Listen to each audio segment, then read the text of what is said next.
அல்லாஹ் சுப்ஹானஹு தஆலா எமது வாழ்க்கையின் வெற்றிக்காக எவைகளை எல்லாம் கட்டளையிட்டிருக்கின்றானோ, எவைகளை எல்லாம் எடுத்து நடக்கும்படி ஏவிருக்கின்றானோ அவைகளை முடிந்தளவு எடுத்து நடக்கும்படியும், எவைகளை எல்லாம் எம்மை விட்டும் தவிர்ந்து கொள்ளுமாறு விலக்கியிருக்கின்றானோ அவைகளை முழுதாக தவிர்ந்து கொள்ளுமாறு ஆர்வமாக நான் ஞாபகப்படுத்திக் கொள்கின்றேன்.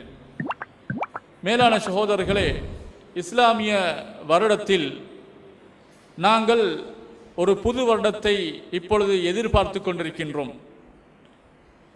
சென்ற நாங்கள் இருந்து கொண்டிருக்கக்கூடிய இந்த வருடம் முடிவடைந்து இந்த வருடத்தின் கடைசி சில நாட்களிலே இருந்து கொண்டிருக்கக்கூடிய நாங்கள் இன்னும் சில தினங்களிலே அடுத்த ஹிஜ்ரி ஆண்டை ஆரம்பிக்கின்றோம்.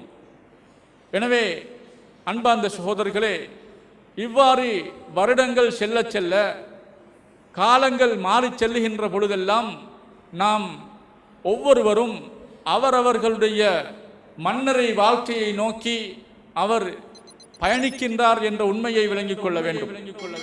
ஒவ்வொரு மனிதனும் எந்த அளவுக்கு புதிய புதிய வருடங்களை அடைகின்றானோ அந்த அளவுக்கு அவனுடைய மரணத்தை நோக்கி நெருங்கிக் கொண்டிருக்கிறான் என்ற ஒரு செய்தியை அந்த வருடங்கள் எங்களுக்கு படிப்பினையாக சொல்லி காட்டக்கூடியதாக இருந்து கொண்டிருக்கிறது. மேலான சகோதரர்களே, உண்மையில் இந்த மாதங்களை எடுத்துக்கொண்டால் அல்லாஹ் சுப்ஹானஹு தஆலா இந்த வருடங்களில் வரக்கூடிய மாதங்களை பற்றி அல் குர்ஆனிலே தெல்ல தெளிவாக இந்த மாத கணிப்பு எப்பொழுதிருந்து ஆரம்பித்தது என்பதை பற்றியெல்லாம் அல்லாஹ் குறிப்பிடுகின்றான். அல்லாஹ் எப்படி சொல்லி காட்டுகிறான்? இன்ன இத்தத ஷுஹூரி இந்தல்லாஹி 12 ஷஹரன் ஃபீ கிதாபில்லாஹ் யௌம ஹலகஸ் ஸமாவாதி வல் அர்ள் மின்ஹா அர்பாத்துன் ஹுரும். அல்லாஹ் சொல்லி காட்டுகிறான், வானங்கள் பூமி படைக்கப்பட்ட அந்த நாளில் இருந்து அல்லாஹ் சுப்ஹானஹு தஆலா, அதாவது இந்த மாதங்களின் கணிப்பு 12 மாதங்கள் என்பதை அல்லாஹ் தீர்மானித்து வைத்து விட்டான். அல்லாஹ்வுடைய ஏற்பாடாக 12 மாதங்களை அல்லாஹ் எப்பொழுது அதாவது முடிவு செய்தான் என்றால், வானங்கள் பூமிகள் எல்லாம் படைக்கப்படக்கூடிய அந்த நாள் என்று அல்லாஹ் தஆலா சொல்லி காட்டுகிறான். சொல்லிவிட்டு இந்த 12 மாதங்களிலேயும் மின்ஹா அர்பாத்துன் ஹுரும், 4 மாதங்கள் இருந்து கொண்டிருக்கின்றன. அந்த 4 மாதங்களும் கண்ணியப்படுத்தப்பட்ட சிறந்த மாதங்களாக இருந்து கொண்டிருக்கின்றன என்று அல்லாஹ் குறிப்பிடுகின்றான். மேலான இஸ்லாமிய சகோதரர்களே, உண்மையிலே இந்த சிறந்த மாதத்திலே ஒரு மாதத்திலே தான் நாங்கள் இருந்து கொண்டிருக்கின்றோம். அதே போன்று வரக்கூடிய அந்த முஹர்ரம் மாதமும் அதுவும் ஒரு சிறந்த மாதமாக இருந்து கொண்டிருக்கிறது. எனவே அன்பார்ந்த சகோதரர்களே, நாங்கள் புரிந்து கொள்ள வேண்டும், இந்த மாதங்களை அல்லாஹ் தஆலா ஒரு விசேஷமான மாதமாக, ஒரு கண்ணியப்படுத்தப்பட்ட ஒரு மாதமாக அல்லாஹ் வைத்திருப்பதன் காரணமாக நாங்கள் அந்த மாதத்திலே எவ்வாறு நடந்து கொள்ள வேண்டும், எதற்காக அல்லாஹ் இப்படி கண்ணியப்படுத்தி இருக்கிறான் என்பதை புரிந்து கொள்ள வேண்டும். அன்பார்ந்த இஸ்லாமிய சகோதரர்களே, உண்மையிலே முஹர்ரம் மாதம் ஒரு வருடத்தின் ஆரம்ப மாதமாக இருந்து கொண்டிருக்கிறது. அந்த மாதத்திலே நாங்கள் எப்படி நடந்து கொள்ள வேண்டும், அல்லாஹ்வினால் கண்ணியப்படுத்தப்பட்ட மாதங்களில் நாங்கள் எப்படி நடக்க வேண்டும் என்பதை இஸ்லாம் எங்களுக்கு சொல்லி காட்டுகிறது. மேலான சகோதரர்களே, உண்மையிலே அல்லாஹ் சுப்ஹானஹு தஆலா பொதுவாக இந்த மாதங்களுடைய விடயத்தை பற்றி மாத்திரமல்ல, அல்லாஹ்வினால் சில இடங்கள் கண்ணியப்படுத்தப்பட்டிருக்கின்றன, சில நாட்கள் கண்ணியப்படுத்தப்பட்ட நாட்களாக அல்லாஹ் வைத்திருக்கின்றான், சில இரவுகளை கண்ணியமான இரவுகளாக வைத்திருக்கின்றான். இவ்வாறுதான் இந்த சில மாதங்களையும் அல்லாஹ் கண்ணியப்படுத்தியிருக்கின்றான். ரமலான் மாதத்தை அல்லாஹ் வேறொரு வகையிலே கண்ணியப்படுத்தியிருக்கின்றான். இப்படியான இடங்களோ அல்லது மாதங்களோ அல்லது நாட்களோ அல்லாஹ்வினால் கண்ணியப்படுத்தப்பட்டவைகளாக இருக்கும் என்றால் அவைகளை நாங்கள் கண்ணியப்படுத்துவது ஒரு மூமினுக்குரிய கடமையாக இருந்து கொண்டிருக்கின்றதை புரிந்து கொள்ள வேண்டும். ஏனைய நாட்களிலோ ஏனைய மாதங்களிலோ ஏனைய காலங்களிலோ ஒரு மனிதன் பாவங்களை செய்தாலும் கூட, அந்த காலங்களிலேயும் பாவங்கள் செய்ய தடுக்கப்பட்டிருந்தாலும் கூட, அவ்வாறு பாவங்களில் ஈடுபட்டாலும் இந்த மாதங்களிலே அவன் ஒட்டுமொத்தமாக பாவங்களை தவிர்த்து கொள்ள வேண்டிய அவசியத்திலே இருந்து கொண்டிருக்கிறான் என்பதை நாங்கள் புரிந்து கொள்ள வேண்டும். அன்பார்ந்த இஸ்லாமிய சகோதரர்களே, ஹஜ்ஜை பற்றி, அங்கே ஹஜ்ஜிலே வழங்கப்படக்கூடிய ஹதியை பற்றி அல்லாஹ் சொல்லுகின்ற பொழுது கூட அந்த சந்தர்ப்பத்திலே அவைகளை கண்ணியமான முறையிலே அந்த விடயத்தில் நடந்து கொள்ள வேண்டும் என்று அல்லாஹ் எதை சொல்லி காட்டுகிறான்?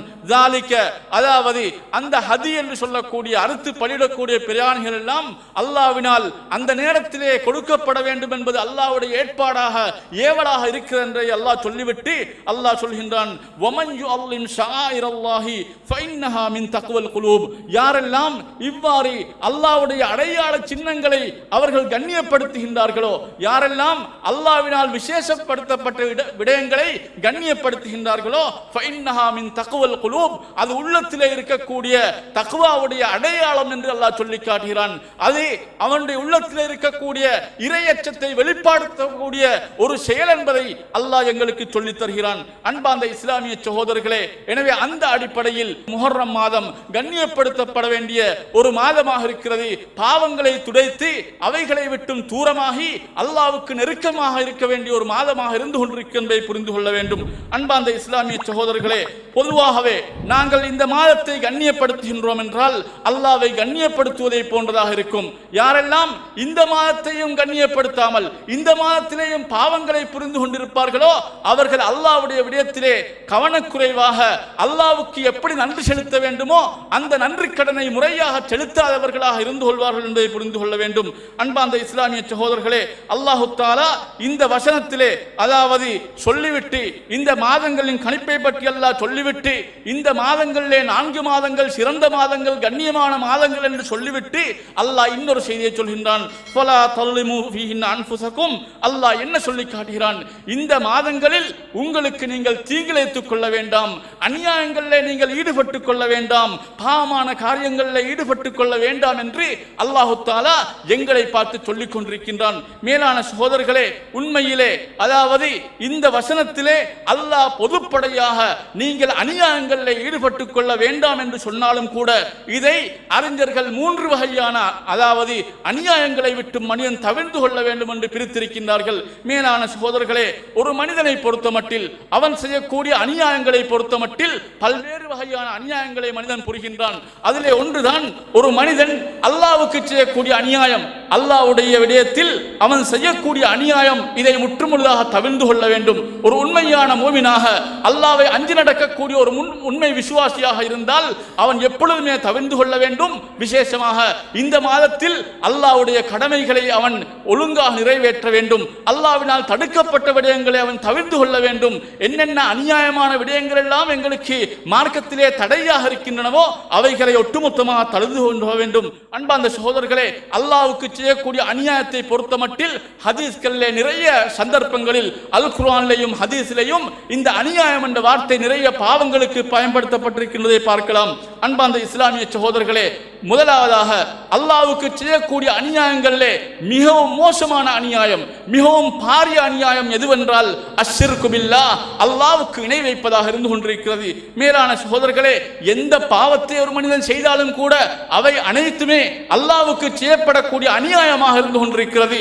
அல்லாஹ் எங்களை படைத்திருக்க எங்களுடைய உறுப்புகளை எல்லாம் படைத்து அவைகளை எல்லாம் செயலாற்றக்கூடியதாக அல்லாஹ் எங்களுக்கு தந்து இத்தனை அருட்கொடைகளை எல்லாம் எங்களுக்கு கொட்டி இருக்கின்ற பொழுது அல்லாஹ்வுக்கு நாங்கள் நன்றி இல்லாதவர்களாக அல்லாஹ்வினால் தண்டிக்கப்படக்கூடிய பாவங்களை செய்து கொண்டிருக்கின்றோமே. இந்த எல்லா பாவங்களும் அநியாயமாக இருக்கிறது. ஆனால் அந்த அநியாயத்திலே மிக மோசமான அநியாயமாக அல்லாஹ்வுக்கு இணை வைக்கக்கூடிய செயலாக இருந்து கொண்டிருக்கிறது. அன்பார்ந்த இஸ்லாமிய சகோதரர்களே, சிந்தித்து பாருங்கள். லுக்மான் என்று சொல்லக்கூடிய அறிஞர் அவர்கள் தன்னுடைய அந்த மகனுக்கு உபதேசிக்கின்ற செய்தியை அல்லாஹ் அல் குர்ஆனிலே சொல்லி காட்டுகிறான். வைது கால லுக்மான் லிப்னிஹி, அதாவது லுக்மான் என்று சொல்லக்கூடிய அந்த அறிஞர் தன்னுடைய மகனுக்கு அவர் உபதேசிக்கின்றார், அவர் நல்லுபதேசம் செய்கின்றார், அந்த தன்னுடைய மகனுக்கு நல்ல விடயங்களை சொல்லிக் கொடுக்கின்றார் என்று சொல்லிவிட்டு அவர் சொன்ன வார்த்தையை பாருங்கள். யா புனைய, என் அருமை மகனே, லா துஷ்ரிக் பில்லாஹ், நீங்கள் அல்லாஹ்வுக்கு இணை வைத்து விடாதீர்கள், அல்லாஹ்வுக்கு இணை கற்பிக்கக்கூடிய செயலில் ஈடுபட்டு விடாதீர்கள் என்று சொல்லிவிட்டு அவர்கள் சொல்லி காட்டுகின்றார்கள். இன்ன ஷிர்க லதுல்முன் அலீம், ஷிர்க் இருக்கிறதே, இணை வைப்பதிருக்கின்றதே, இது மிக மோசமான அநியாயமாக இருக்கிறது. பாவகாரியங்களில் மோசமாக அல்லாஹ்வுக்கு செய்யப்படக்கூடிய அநியாயம் என்பதை அதாவது அந்த லுக்மான் என்று சொல்லக்கூடிய அறிஞர் சொன்ன செய்தியை அல் குர்ஆன் எங்களுக்கு தெளிவாக படிப்பித்து தருகிறது. அதே போன்று பார்க்கின்றோம், அதாவது அல்லாஹ் சுப்ஹானஹு தஆலா ஹரம் என்று சொல்லக்கூடிய அந்த ஹரத்தை அல்லாஹ் கண்ணியமான இடமாக வைத்திருக்கின்றான். மக்காவில் இருக்கக்கூடிய அந்த மஸ்ஜிதுல் ஹராத்தை அல்லாஹ் கண்ணியப்படுத்தி வைத்திருக்கின்றான்.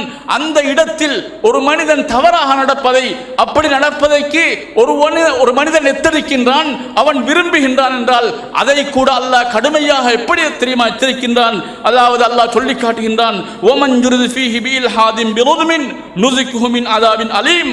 அல்லாஹ் அந்த இடத்திலேயும், அதாவது இந்த மஸ்ஜிதுல் ஹராத்திலே ஒரு மனிதன் சத்தியத்தை விட்டு அசத்தியத்தின் பக்கம் செல்கின்றான், ஒரு அநியாயத்தை செய்கின்றான், ஷிர்க்கை வைக்கின்றான், இப்படியான மோசமான செயலில் ஈடுபட்டு விட்டால் அல்லது ஈடுபடுவதற்கு அவன் நாடிவிட்டால், அவன் நினைத்து விட்டால் கூட அவனுக்கு நாங்கள் கடுமையான வேதனையை கொண்டு அவனை நாங்கள் நோவினை செய்வோம் என்று அல் குர்ஆன் எங்களுக்கு சொல்லி காட்டுகிறது. அன்பார்ந்த இஸ்லாமிய சகோதரர்களே, எனவே நாங்கள் எந்த பாவத்தை புரிந்தாலும் கூட அல்லாஹ்வுக்கு செய்யக்கூடிய நாங்கள் துரோகமாக அநியாயமாக இருந்து கொண்டிருக்கின்றதை நாங்கள் புரிந்து கொள்ள வேண்டும். எனவே ஒவ்வொரு மனிதனும் அல்லாஹ்வுக்கு இவ்வாறான மோசடிகளை செய்யக்கூடாது என்பதை புரிந்து கொள்ள வேண்டும். அதே போன்றுதான் ஒரு மனிதன் தனக்குத்தானே அநியாயம் செய்து கொள்ளக்கூடாது. இதுவும் இந்த வசனத்தின் மூலம் நாங்கள் விளங்க வேண்டிய ஒரு பயனாக இருந்து கொண்டிருக்கிறது. எந்த ஒரு மனிதனும் தனக்குத்தானே, அதாவது அநியாயங்களை செய்து கொள்வதற்கு மார்க்கம் அனுமதிக்கவில்லை. எந்த விடயங்களை எல்லாம் நாங்கள் உபயோகிக்கின்றோமோ, எந்த விடயங்களை எல்லாம் எங்களுடைய வாழ்க்கையில் நாங்கள் பயன்படுத்துகின்றோமோ, அதன் மூலமாக எங்களுக்கு அவைகள் அநியாயமாக அமைந்து விட்டால், எங்களுடைய உடம்புக்கோ எங்களுடைய உயிருக்கோ ஆபத்தை விளைவிக்கக்கூடியவைகளாக இருந்தால் அதை கூட நாங்கள் பயன்படுத்தாமல் தவிர்த்து கொள்வது கடமையாக, கட்டாயமாக இருந்து கொண்டிருக்கிறது. அன்பார்ந்த இஸ்லாமிய சகோதரர்களே, இன்று நாங்கள் பார்க்கின்றோம், மது என்றும் சிகரெட் என்றும் இன்னும் ட்ரக்ஸ் என்றும் எத்தனையோ பாவனை பொருட்களை பயன்படுத்தக்கூடிய வாலிபர்கள் இருக்கின்றார்கள். மாற்று மத சமூகத்திலே மாத்திரமல்ல, எம்முடைய முஸ்லிம் சகோதரர்கள், எம்முடைய முஸ்லிம் வாலிபர்களிலே பல பேர் இருக்கின்றார்கள். பாடசாலைகளிலே படிக்கக்கூடிய மாணவர்களை எடுத்துக்கொள்வோம். இன்று நாங்கள் இந்த நாகரிகம் அடைந்த யுகத்திலே வாழ்வதாக சொல்லிக்கொண்டு இப்படியான தவறான பழக்கங்களிலே மூழ்கி இருக்கக்கூடிய பல பேர்களை பார்க்கின்றோம். இப்படியானவைகள் எல்லாமே மனிதனுடைய உடம்புக்கு அநியாயத்தையும் நாசத்தையும் ஏற்படுத்தக்கூடியவைகள். இவைகளை பயன்படுத்துவது மார்க்கத்திலே தடை செய்யப்பட்டது. எனவே மேற்குறிப்பிட்ட வசனத்திலே இருந்து நாங்கள் அவற்றையும் தவிர்த்து கொள்வதற்கு முடிந்த அளவு முயற்சி எடுத்துக்கொள்ள வேண்டும். அதே போன்று அன்பார்ந்த இஸ்லாமிய சகோதரர்களே, ஒரு அடியான், ஒரு மனிதன் இன்னொரு மனிதனுக்கு செய்யக்கூடிய, இன்னொரு படைப்பினத்துக்கு செய்யக்கூடிய, அவன் முஸ்லிமாகவோ காபிராக இருக்கலாம், அல்லது மனிதனாகவோ விலங்குகளாகவோ இருக்கலாம், யாருக்கும் எவருக்குமே எந்த அநியாயத்தையும் செய்யக்கூடாது என்பதை நாங்கள் புரிந்து கொள்ள வேண்டும். நபிகள் நாயகம் ஸல்லல்லாஹு அலைஹி வஸல்லம் அவர்கள் இன்னொரு மனிதனுக்கு செய்யக்கூடிய அநியாயத்தை மிகவும் வன்மையாக கண்டித்திருக்கின்றார்கள். எந்த அளவுக்கு என்றால், ரசூலுல்லாஹ் ஒரு முறை சொன்னார்கள், அல் முஸ்லிமு அஹுல் முஸ்லிம். ஒரு முஸ்லிம் அடுத்த முஸ்லிமின் சகோதரன்.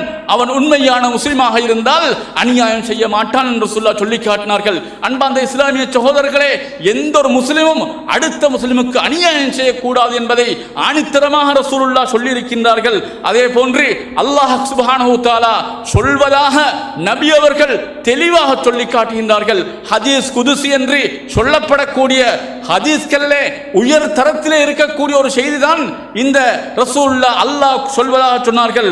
ஒரு முறை சொன்னார்கள், அல்லாஹ் எப்படி தெரியுமா சொல்கிறான், யா இபாதி, என்னுடைய அடியார்களே, இன்னி ஹர்ரம்துல் ظுல்ம அலா நஃப்ஸி, நான் அநியாயத்தை எனக்கே ஹராமாக்கி வைத்திருக்கின்றேன். அல்லாஹ் சொல்கிறான், அநியாயம் செய்வதை ஒரு மனிதனுக்கோ அவனுடைய அடியார்களுக்கோ யாருக்கோ அல்லாஹ் அநியாயம் செய்வதை எனக்கே நான், அதாவது ஹராமாக்கி வைத்திருக்கின்றேன், அது எனக்கு கூட விருப்பமற்றது என்று அல்லாஹ் சொல்லிவிட்டு, வஜஅல்துஹு பைனக்கும் முஹர்ரமா, அதை உங்களுக்கு மத்தியிலேயும் நாம் ஹராமாகத்தான் வைத்திருக்கின்றேன். யாரும் இன்னொருவனுக்கு அநியாயம் செய்யக்கூடாது, அது ஹராம் என்பதை அல்லாஹ் சொல்வதாக ரசூலுல்லாஹ் சொல்லிவிட்டு, ஃபலா தலாலமு, நீங்கள் ஒருவருக்கொருவர் அநியாயம் செய்து கொள்ள வேண்டாம் என்று நபி அவர்கள் அல்லாஹ் சொல்வதாக சொல்லி காட்டுகின்றார்கள். சிந்திக்கின்றோமா சகோதரர்களே? எனவே இந்த மாதத்திலே, இந்த கண்ணியப்படுத்தப்படக்கூடிய இந்த முஹர்ரம் மாதத்திலேயும் கூட ஏன் யுத்தங்கள் எல்லாம் நிறுத்தப்படுகிறது? இஸ்லாமிய வரலாற்றை படித்து பார்த்தால் இந்த மாதங்களில் யுத்தங்கள் செய்ய மாட்டார்கள். எதற்காக? அநியாயம் நடந்துவிடக் கூடாது, இன்னொருவரின் சொத்துகள் அபகரிக்கப்படக்கூடாது, இன்னொருவருடைய உரிமைகள் பசிக்கப்படக்கூடாது, இன்னொருடைய எந்த ஒரு விடயத்திலேயும் அநியாயம் செய்யக்கூடாது, மானங்கள் போக்கப்படக்கூடிய அநியாயங்களில் ஈடுபடக்கூடாது. இப்படி இஸ்லாம் இந்த மாதங்களை கண்ணியப்படுத்தி இவைகளிலே நாங்கள் செய்ய வேண்டிய நல்ல விடயங்களை செய்ய வேண்டும் என்று தூண்டக்கூடிய அதே நேரத்தில் பாவங்களை தவிர்த்து கொள்ளுமாறு எங்களை பணிக்கிறது. இந்த முஹர்ரம் மாதத்துடைய இதே 10ஆம் தினத்தை வேறொரு விதமாகவும் நாங்கள் ஒரு கவலை தோன்ற ஒரு நாளாக, ஒவ்வொரு மூமினுக்கும் ஒரு கவலையான ஒரு நாளாக இருந்து கொண்டிருக்கிறது. ஹிஜ்ரி 61ஆம் ஆண்டு நபிகள் நாயகம் ஸல்லல்லாஹு அலைஹி வஸல்லம் அவர்களுடைய பேர குழந்தையான ஒரு பேரராக இருந்த மிக முக்கியமான சஹாபாக்களில் ஒருவராக இருந்த ஹுசைன் ரலியல்லாஹு அன்ஹு அவர்கள், ஹுசைன் இப்னு அலி ரலியல்லாஹு அன்ஹு அவர்கள் கொலை செய்யப்பட்ட ஒரு துக்க நாளாக அந்த நாள் இருந்து கொண்டிருக்கிறது.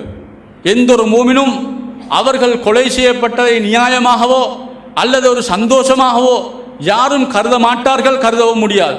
இதுதான் இஸ்லாமிய அகீதாவிலே சொல்லப்பட்ட உண்மையான செய்தியாக இருந்து கொண்டிருக்கிறது.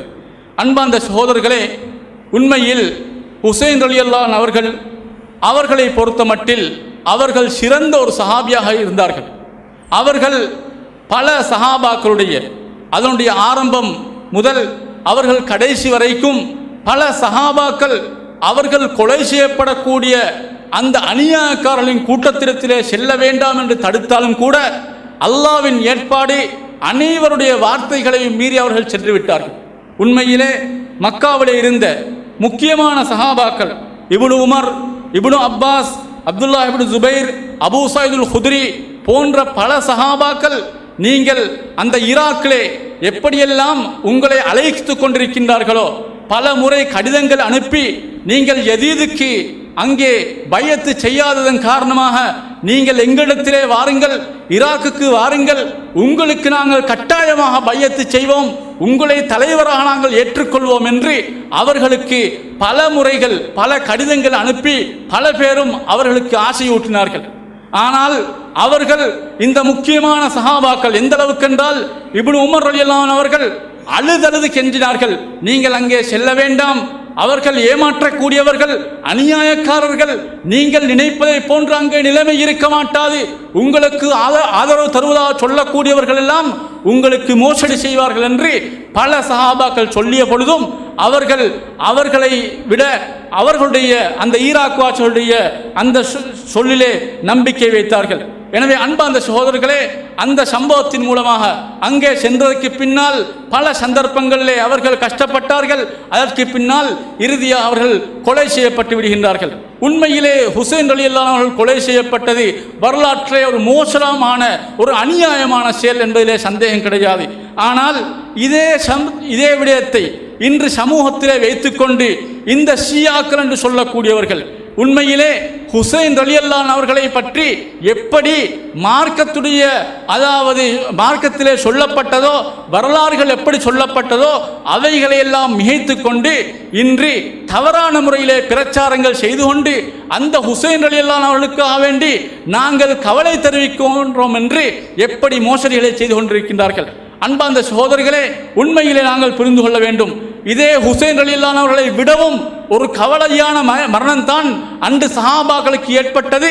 அருமை தூதர் ஸல்லல்லாஹு அலைஹி வஸல்லம் மரணித்த வேளை. அதே போன்று ஹசன் ரலியல்லாஹு அன்ஹு மரணிக்கின்றார்கள். அலி இப்னு அபி தாலிப் இவர்களுடைய தந்தை அவர்கள் கொலை செய்யப்படுகின்றார்கள். ஆனால் இவர்கள் யாருக்குமே எந்த ஒரு பரிதாபமோ எந்த ஒரு கவலையோ எந்த ஒன்றுமே இல்லாமல் இருக்கக்கூடிய இந்த ஷியாக்கள் ஹுசைன் ரலியல்லாஹு அன்ஹு மாத்திரம் என்ன செய்கின்றார்கள், எப்படியெல்லாம் மார்க்கத்திலே இல்லாத விடயங்களை எல்லாம் மார்க்கம் என்று அரங்கேற்றிக் கொண்டிருக்கின்றார்கள். அன்பார்ந்த சகோதரர்களே, இன்று நேற்று இவைகள் புதிய விடயங்கள் அல்ல, இவைகளை எல்லாம் அடையாளப்படுத்தி உங்களுக்கு சொல்வதற்கு நாங்கள் தாராளமாக கேள்விப்பட்டிருக்கின்றோம், தாராளமாக அறிந்து வைத்திருக்கின்றோம்.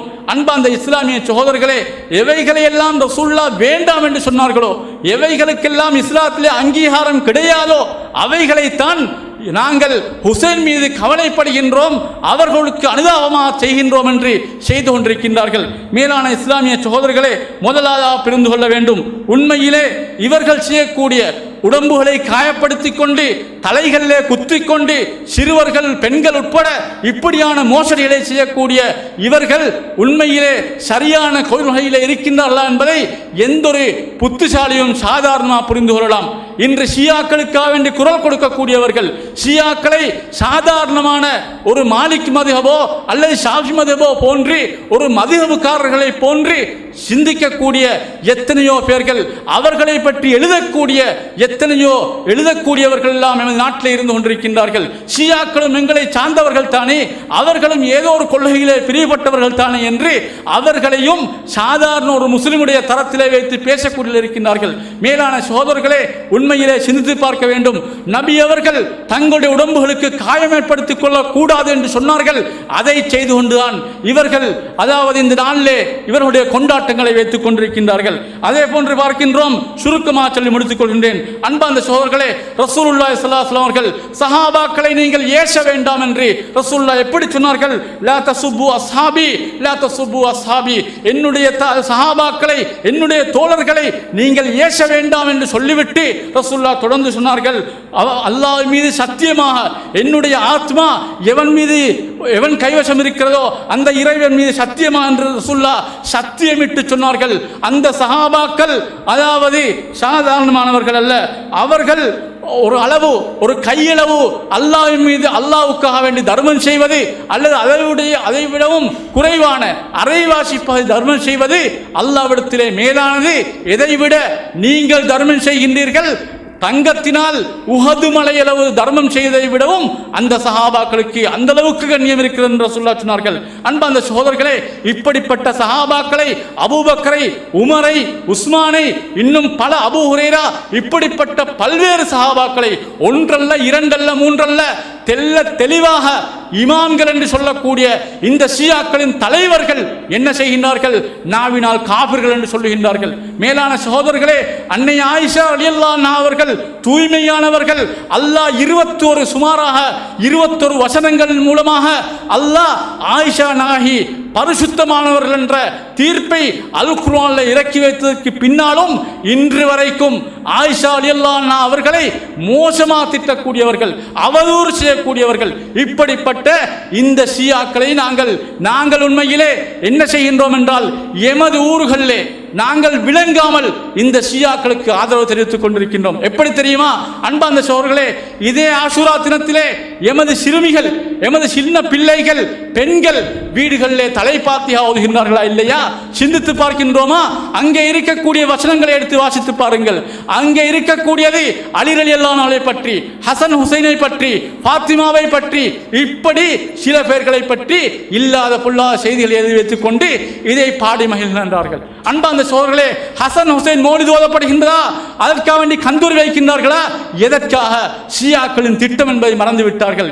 இப்படி ஏராளமாக ஆசூரா யாசீன் என்று சொல்லி ஆசரா நாள் யாசீன் ஓதி செல்கின்றார்கள் வீடு வீடாக. இப்படி ஏராளமான தவறான விடயங்களை அந்த ஷியாக்களின் கொள்கையிலே இருந்து நாங்களும் அது அப்படியே பிரதி பண்ணி செய்து கொண்டிருக்கின்றோமே, சிந்தித்து பாருங்கள். எனவே அன்பார்ந்த இஸ்லாமிய சகோதரர்களே, இந்த ஆஷூராவுடைய தினத்திலே நாங்கள் மூமின்களாக இருந்தால், நாங்கள் உண்மை முஸ்லிம்களாக இருந்தால் ஒரே ஒரு விடயம் தான் எங்களுக்கு மார்க்கத்தில் அனுமதிக்கப்பட்டது. அன்றைய தினத்தை நாங்கள் நோன்பு வைத்து அந்த மூசா அலைஹிஸ்ஸலாத்துக்கு அல்லாஹ் அந்த கண்ணியத்தை கொடுத்த ஒரு நாள் என்பதற்காக நபி ஸல்லல்லாஹு அலைஹி வஸல்லம் நோன்பு வைத்தார்கள், சஹாபாக்களை நோன்பு வைக்குமாறு பணித்தார்கள். அந்த சுன்னத்து மட்டும்தான் இருக்கிறது என்பதை நாங்கள் புரிந்து கொள்ள வேண்டும். மாற்றமாக எந்த ஷியாவுக்காக வேண்டியோ அல்லது ஷியாக்களின் கொள்கைகளை நாங்கள் அவைகளும் சரிதானே என்று நாங்கள் கூறிவிட்டாலோ அல்லது அவைகளை நியாயப்படுத்தினால் நாங்கள் மார்க்கம் தெரியாதவர்கள் என்பதை புரிந்து கொள்ள வேண்டும். வல்ல அல்லாஹ் எங்களை தூய்மையான வாழ்க்கையிலே வாழ்ந்து அல்லாஹ்வுக்கு பொருத்தமான முறையிலே அந்த இறை தூதர்கள், அதே போன்று அதற்கு பின்னால் வாழ்ந்த சஹாபாக்கள், அந்த நல்லடியார்களுடைய சம்பவங்களிலிருந்து படிப்பினை பெற்ற நல்லடியார்கள் அல்லாஹ் எங்கள் அனைவரையும் ஆக்கி வைப்பானாக. வாஹ்ரு தவானா அல்ஹம்துலில்லாஹி ரப்பில் ஆலமீன்.